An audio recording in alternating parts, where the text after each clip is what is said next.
പ്രിയ പ്രേക്ഷകർക്ക് സീരിയൽ ന്യൂസിലേക്ക് സ്വാഗതം. കൂടുതൽ സീരിയൽ ന്യൂസുകൾ അതിവേഗം ലഭിക്കുന്നതിന് ഈ ചാനൽ സബ്സ്ക്രൈബ് ചെയ്യുക. ബെൽ ഐക്കൺ മറക്കാതെ ക്ലിക്ക് ചെയ്യുക. വീഡിയോ ഇഷ്ടമായി എങ്കിൽ ലൈക്ക് ചെയ്യാൻ മറക്കരുത്. അഭിഷേക് തന്റെ തീരുമാനത്തിൽ ഉറച്ചു നിന്നുകൊണ്ട് പുതിയ നീക്കങ്ങൾ ആരംഭിച്ചിരിക്കുകയാണ്. മാത്രവുമല്ല, ഇതേ തുടർന്ന് ഇനിയൊരിക്കലും തന്റെ ജീവിതത്തിൽ ദേവബാലയ്ക്ക് സ്ഥാനമില്ല എന്ന് തറപ്പിച്ച് പറയുകയും ചെയ്യുന്നു. അപ്രതീക്ഷിതമായ ഈ സംഭവം തിരിച്ചടിയായതിനെ തുടർന്ന് ദേവബാല ഒന്ന് ഞെട്ടിപ്പോയിരിക്കുകയാണ്. ഒരിക്കലും ഇങ്ങനെയൊരു വഴിത്തിരിവ് ദേവബാല പ്രതീക്ഷിച്ചിരുന്നതല്ല. മാത്രവുമല്ല, ഇനി എന്തു ചെയ്യും എന്ന് ദേവബാല ആലോചിക്കുകയാണ്. പക്ഷേ ഇതിനിടയിലാണ് പുതിയ നീക്കവുമായി മുന്നിലേക്ക് അഭിഷേക് പോകുന്നത്. ഇതിന്റെ ഭാഗമായി അഭിഷേക് ഇതേ തുടർന്ന് ഇഷയെ ചെന്ന് കണ്ട് ഇഷയോട് തന്റെ കൂടെ ഇറങ്ങി വരാൻ ആവശ്യപ്പെട്ടിരിക്കുകയാണ്. നീ ആ വീട്ടിൽ നിൽക്കും തോറും നിനക്കും കുഞ്ഞിനും അപകടം ഉണ്ടാവുകയുള്ളൂ. അവർ നിന്നെ ആക്രമിക്കുന്നതിനായി ശ്രമിക്കും, കുഞ്ഞിനെ ഇല്ലാതാക്കുന്നതിനായി ശ്രമിക്കും. ഈ കാര്യം നിനക്കറിയാമല്ലോ. അഭിഷേക്, നീ പറയുന്നത് സത്യം തന്നെയാണ്.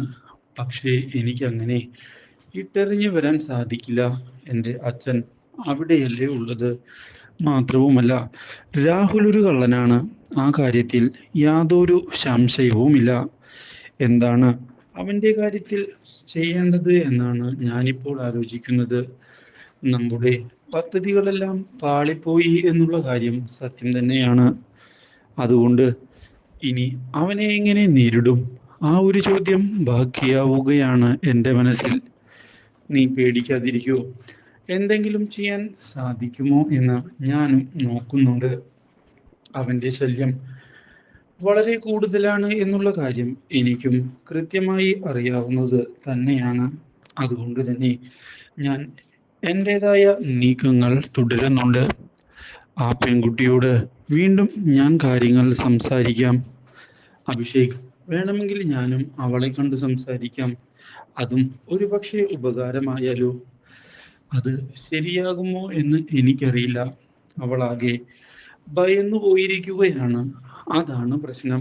ഇല്ലെങ്കിൽ കാര്യങ്ങളെല്ലാം വളരെ സ്മൂത്തായി മുന്നോട്ട് പോയേനെ. പക്ഷേ ഞാൻ നിരാശപ്പെടുന്നില്ല. ഇതിനൊരു പോംവഴി കണ്ടെത്തുക തന്നെ ചെയ്യും. നീ ധൈര്യമായിരിക്കൂ ഇഷ. എന്തൊക്കെ സംഭവിച്ചാലും നിന്റെ കൂടെ ഞാൻ ഉണ്ടാകും. ആ കാര്യത്തിൽ യാതൊരു സംശയവും നിനക്ക് വേണ്ട എന്നുള്ള ഉറപ്പാണ് ഞാൻ നൽകുന്നത്.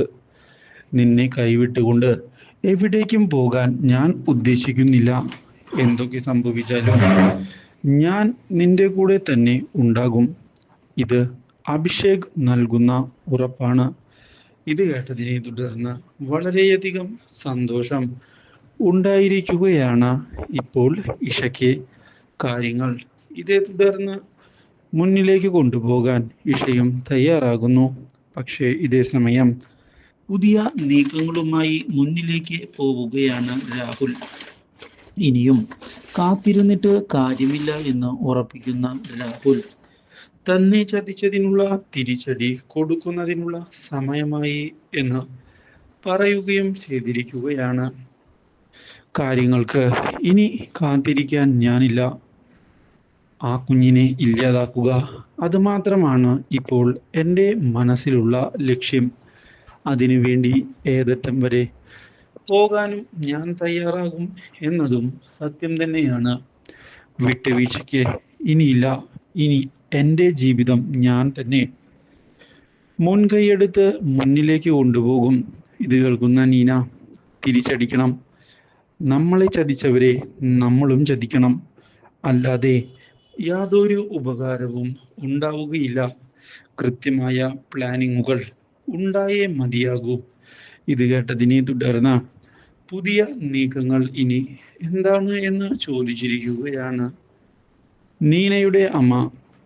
ഞാൻ കുറച്ച് കാര്യങ്ങൾ മനസ്സിൽ കരുതിയിട്ടുണ്ട്. വിചാരിച്ചതുപോലെ അത് നടക്കുകയാണ് എങ്കിൽ ആ കുഞ്ഞിൻ്റെ ജീവൻ അധികം വൈകാതെ തന്നെ അവസാനിക്കും. അതോടെ അടുത്ത നീക്കം ആരംഭിക്കാനുള്ള സമയമാകും. ഇതേ തുടർന്ന് പുതിയ നീക്കങ്ങൾ മുന്നിലേക്ക് കൊണ്ടുപോയതിനെ തുടർന്നാണ് ഇഷയ്ക്ക് കുഞ്ഞിനെ നഷ്ടമാകുന്നത്.